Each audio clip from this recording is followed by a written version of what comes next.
vuelta con la edición estelar de Next Noticias y un reciente informe de la Comisión Económica para América Latina y el Caribe de la ONU, CEPAL, coloca a Panamá como el país líder en la región en el crecimiento del Producto Interno Bruto para el año 2022. Para entender qué significa esto, se encuentra ya con nosotros el economista Luis Morán. ¿Cómo estás? Bienvenido a Next Noticias.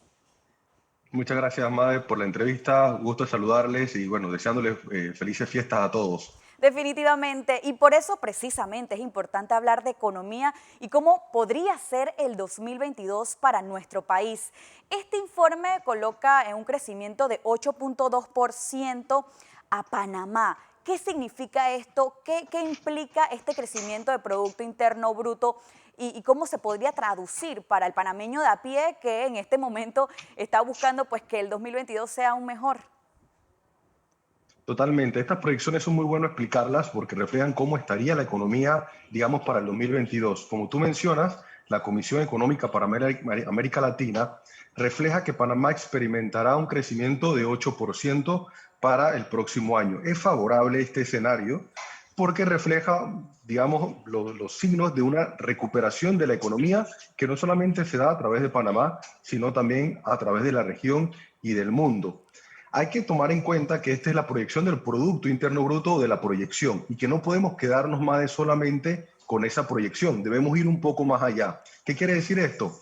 Que lo que se ve a través de la recuperación de la economía es que hay también una recuperación desigual. Si bien es cierto, hay una recuperación de 8%, hay algunos sectores que están impulsando ese crecimiento económico y hay otros sectores que se están quedando un poco más rezagados, como por ejemplo, encuentra sectores como el canal, encuentra sectores como los puertos, encuentra sectores, por ejemplo, en diferencia de la construcción o del turismo, que no están creciendo igual. Entonces, ese rezago, esa diferencia, esa letra en forma de K de sectores ascendiendo y sectores aún rezagados, es lo que debemos cuidar como país para evitar que esta recuperación, digamos, no sea equitativa y al contrario, sea por muy corto tiempo y el país no siga permitiendo, digamos, ese dinamismo de manera sostenible, que es lo que buscamos a nivel económico. Y algo que le pregunto siempre a los economistas es cómo lo evaluamos también tomando en cuenta que nuestro país fue uno de los que más sufrió la pandemia en tema económico. O sea, nosotros bajamos en números Total. muy fuertes, casi un 18% estuvimos en el año 2019, 2020. Entonces, ¿cómo se evalúa cuando se viene tan de abajo? Totalmente. Y eso es lo que también quería manifestarte, un poco mi preocupación, creo que a nivel, como todos los panameños, un poco de la variante nueva que está reflejando un poco los cuidados que tenemos que tener. De igual manera, no solamente los cuidados, sino el impacto que puede tener en nuestra economía. Y por eso que las medidas sanitarias deben considerar la experiencia que teníamos el año pasado, 2020, con una contracción del 20% y casi un desempleo que alcanzó o superó, digamos, el 18%. Para eso debemos aprender de las lecciones, de los datos, de la estadística del año pasado y tener mucho cuidado para este año, para el cierre de este año y también para el año 2022, para trabajar en base a la evidencia, para cuidar a los sectores, pero también cuidar, por supuesto, las pequeñas y medianas empresas que, como sabemos, son las que, digamos, las que están más vulnerables. Ese 96% de nuestras empresas que son micro y pequeñas son las más vulnerables porque no tienen la capacidad económica. Y por eso, que desde el principio de la pandemia y a 2 años de la misma, como economistas siempre hemos recomendado los programas diferenciados para apoyar a los más vulnerables, para que ese crecimiento o esa recuperación que se pueda dar sea equitativa en todos los sectores. De nada vale que el país tenga una proyección positiva cuando hay sectores que todavía no se han podido recuperar o están rezagados, y principalmente, Made, en el tema de, por ejemplo, del mercado laboral, que sabemos que hay mucha diferencia, tanto de género y pérdida de ingresos de la población. Sí, importante que tocas este tema porque creo que tal vez es uno de los mayores desafíos que enfrenta nuestro país, el desempleo. Estamos manejando números muy importantes en negativo, lamentablemente, de desempleo y eso que también, sin tomar en cuenta el otro sector de la población en la que ha visto reducidas sus ingresos, que tienen todavía, se manejan todavía con una reducción de horas laborables, que eso impacta también ese poder adquisitivo que hace que la rueda económica gire. Totalmente. El mercado laboral, bueno, hay una estadística que recién ha sacado el Banco Mundial a través de la sección de pobreza que refleja que el 20% más de los más pobres han sufrido la pérdida de los ingresos durante la pandemia y ese grupo poblacional de los pobres, de los más pobres, de los más, digamos, desventajados, no han podido recuperar sus ingresos actualmente. Esa tendencia se refleja en la región y Panamá no escapa de esa realidad. Gran parte de la población todavía está muy por debajo de los niveles prepandemia, es decir, del año 2019. ¿Qué refleja el mercado laboral? Todavía población con autoempleo, gran parte de la población se ha desplazado hacia el emprendimiento, inclusive por necesidad, porque no están creciendo los empleos formales. Ese dinamismo de empleos formales se ha perdido y eso en comparación, cuando tú ves, por ejemplo, el empleo público que ha crecido más en comparación con el empleo privado en los últimos años. Esa realidad debemos cambiarla, esa nueva economía hay que construirla y más apostando a esa proyección positiva que estamos pensando a nivel de país.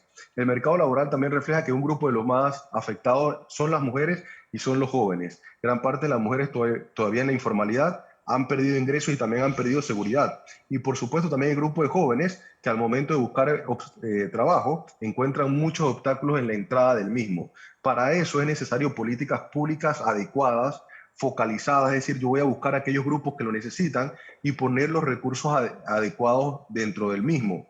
¿Por qué es necesario estas políticas públicas un poquito más proactivas y pensando en los recursos? Porque no podemos endeudar el país solamente para, digamos, cargar o destinar para funcionamiento o para gastos corrientes del Estado.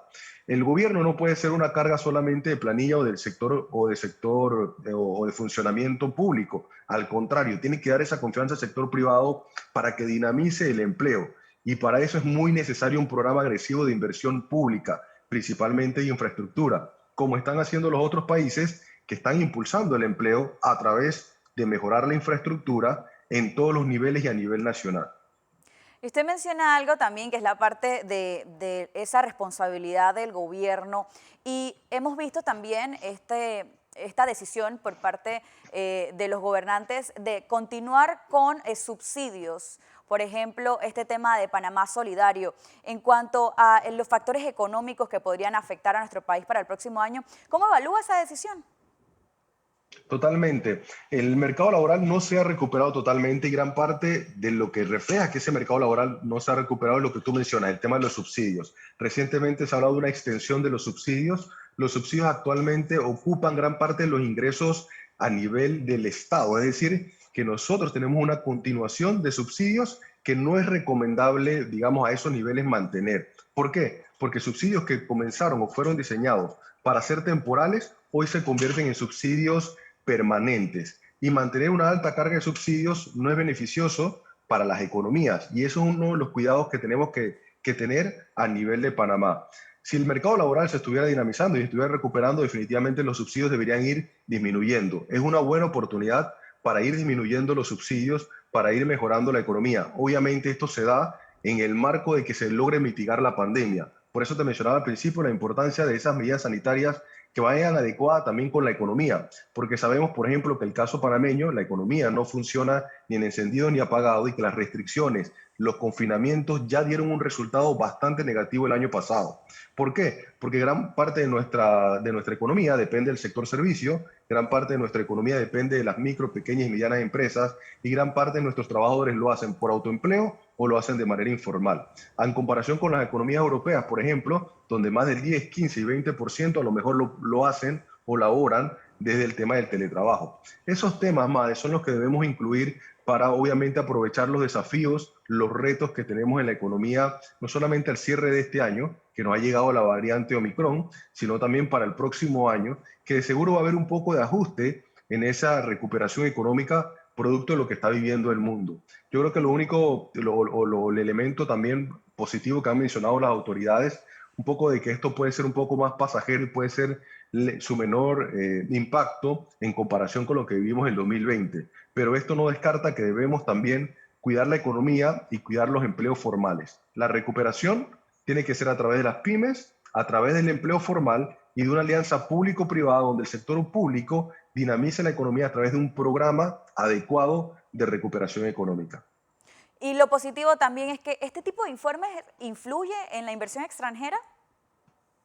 Este tipo de informes son positivos también porque dan señales de cuál país, digamos, va reflejando una mejor recuperación. Lo que refleja CEPAL es positivo, nos ayuda también a abrir luces para atraer esa inversión que cayó considerablemente el año pasado, pero también para entrar en esa proyección que ha hecho CEPAL y para ver aquellos sectores que todavía, como te mencionaba, se están quedando rezagados.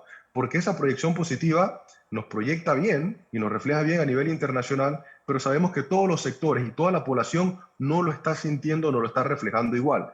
Por ejemplo, ese crecimiento también está impulsado por el sector minero, pero por ejemplo el turismo y el comercio o la agroindustria o el sector agropecuario no lo están experimentando como tal. Yo debo tomar esa proyección a nivel país, a nivel sector público, privado, esa gran alianza, ese gran acuerdo social y poder impulsar a aquellos sectores que se están quedando, que están quedándose rezagados y que esos sectores también generen empleo para que esta proyección, madre, no nos quedemos con el 8% en el 22, sino que sea sostenible a lo largo del tiempo. Es interesante porque es lo que se conoce como la trampa del ingreso o de crecimiento de los países, que crecen pero después desvanecen. No podemos permitir que esto siga posterior a la pandemia. Necesitamos que el crecimiento sea sostenible, es decir, que se mantenga a lo largo de los próximos 5 o los próximos 10 años. Perfecto.